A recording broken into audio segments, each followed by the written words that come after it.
We talked about harsh words yesterday, and now our favorite one, idle talk. Right? So we do that one a lot. You know, even here at the monastery, we can stay talk all day, all night, blah, blah, blah, blah. Yeah. Hopefully what we try and do is really, because we're in this environment, watch our speech a little bit more, watch the topics we talk about, watch the amount of talk we do. Okay? I don't know about the rest of you, but I have a hard time talking and doing something else. I don't multitask very well. So I know many people, you can tell when you're on the phone, they're talking to you on the phone and they're also doing a few other things. And they talk very well, but you wonder, or at least I always wonder, how much they're really understanding of the conversation. You know, because that I can do and just kind of pass it off. And it sounds like I'm interested, but I'm not really there present with the person, you know? And in my mind, if I'm not really present there with the person, you know, then it kind of becomes idle talk because I'm just, yeah. And so I find it always better, you know, if you sit down to have a conversation, then it's got to be something interesting, or you're not going to want to keep sitting there. And if it's something interesting, then hopefully it's something worthwhile. Although I know for a lot of people, talking about where you can get the latest new car and so on and so forth is extremely interesting. I find it rather boring. But, you know, we should try and have conversations, you know, where there's really a sharing with other people. That doesn't mean all of our conversations have to be heart-to-heart, meaningful discussions, but at least in our mind to try and relate it to the Dharma in one way or another, and to be careful about the topics we talk about, because whatever we talk about usually comes to us in our meditation later on. Okay? And that's why we keep silence during retreats, because when you talk, then you sit down to meditate, you remember the conversation as, oh, I forgot to tell them that, or I should have said this, or they said that, I wonder what they really meant by that, you know?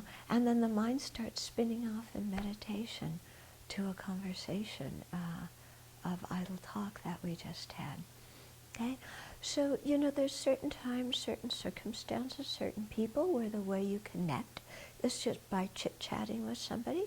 So if you do that, just to be aware that's what I'm doing, and have a specific reason you're doing it, and do it for only, you know, a certain amount of time. Don't spend hours, you know, or even an hour doing it, because the whole life can go by.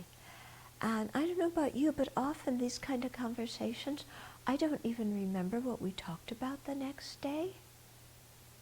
Yeah, do you? Yeah, I don't know. I often forget. It's just kind of like information overload. You know? And then also the amount of time we can spend talking about food. This just amazes me. You know, when you go to visit family, and then you sit for hours talking about what restaurant you're going to go to, or what food you're going to cook, or what you like, or hours and hours. And then, of course, when you sit down to eat the food that you've talked about for hours, you're still talking with each other, and you're not really tasting the food that you got done talking about. It's true, isn't it? Yeah, I timed it once with the family. You know, 45 minutes it took them to decide what kind of takeout they were going to get. Yeah, and this was how everybody connected with each other, what they talked about. Okay? And so just to, you know, kind of not use so much time chatting about things that aren't worthwhile, and, you know, always not to feel that we're subjected to those kinds of conversations. Sometimes we feel, oh, I'm just with somebody, you got to do this. But then, you know, there's a way to steer the conversation to something that may be something more tofu-y, you know, and not so frivolous. Okay? And then to also monitor how long we talk, because we've all been on the phone with somebody who just can't be quiet, but we never feel like that's us. But maybe other people do, and they just wish we would be quiet after a while, because we're going blah, blah, blah, on and repeating ourselves, telling the same old stories about this and that we told the last time. Okay? So just to be aware of that. Now, of course, that doesn't mean to shut up completely. Yeah, but just to be careful and aware of what we're talking to, about what topic, and for what purpose. Because if we talk and talk and talk, I don't know about you, but I get exhausted. You know? I get totally exhausted. And so that's why, you know, I think it's good just to monitor ourselves. And when people come, talk for a little while, excuse ourselves. And, you know, go take a walk, be quiet a little while, then take care of the visitors a little bit more.